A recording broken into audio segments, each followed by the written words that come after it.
બાદ આપનું સ્વાગત। અમદાવાદના નરોડા વિસ્તારમાં એક ડુપ્લિકેટ હોસ્પિટલ પકડાઈ છે, જેમાં 3 સ્ટાર હોસ્પિટલનું નામ છે। આઈસીયુ અને ટ્રોમા સેન્ટરના માલિકની હાલમાં ધરપકડ કરી લેવામાં આવી। હોસ્પિટલના માલિક ધર્મેન્દ્ર પટેલની ધરપકડ કરાઈ છે। આ હોસ્પિટલમાં ડિગ્રી વગરના ડોક્ટર્સ જ કામ કરતા હતા। આખી હોસ્પિટલ ખડકી દેવામાં આવી હતી।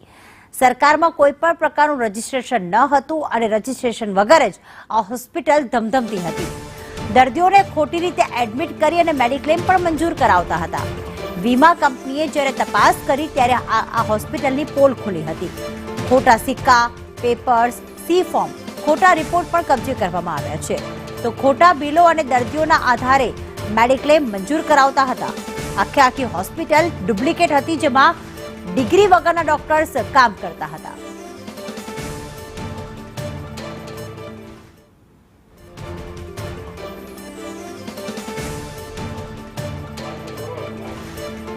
નકલી વધુ એક નકલી હોસ્પિટલ હવે નાના ચિલોડા ખાતે 3 સ્ટાર મલ્ટી સ્પેશિયાલિસ્ટ હોસ્પિટલ સપડાઈ છે। ગઈકાલે આ તપાસ છે તે શરૂ કરવામાં આવી હતી, જે અત્યારે સંદેશ ન્યૂઝ જે સ્થળ પર પહોંચ્યું છે। સીધા જ દ્રશ્ય અહીંયા હોસ્પિટલના કે જે તમામ દવાઓનો મલ્ટી સ્પેશિયાલિસ્ટ હોસ્પિટલમાં તમામ દવાઓનો જથ્થો છે તે પૂરતી માત્રામાં રાખવામાં આવ્યો છે। દરેક પ્રકારની સારવાર કરવામાં આવતા હોવાના દાવાઓ પણ જે કરવામાં આવતા હોય તેવું સ્પષ્ટપણે આ દ્રશ્યમાં પણ જોઈ શકાય છે।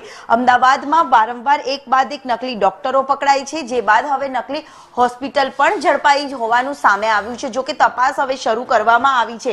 મહત્વનું છે કે આ પ્રકારે વારંવાર એકવાર નહીં પરંતુ અનેક હોસ્પિટલો પકડાવવામાં આવી છે। ત્યારે 3 સ્ટાર આઈસીયુ ટ્રોમા સેન્ટરના માલિકની ધરપકડ પણ કરી લેવામાં આવી છે। ડિગ્રી વગરના ડોક્ટર અને સરકારમાં રજીસ્ટ્રેશન વગર આ મોટી હોસ્પિટલ ધમધમતી હતી અને વીમા કંપનીએ તપાસ કરતા હોસ્પિટલની પોલ ખુલ્લી પડી ગઈ છે। ખોટા સિક્કા, ખોટા પેપર્સ, ખોટું સી ફોર્મ અને ખોટા રિપોર્ટ પણ પોલીસે જપ્ત કર્યા છે।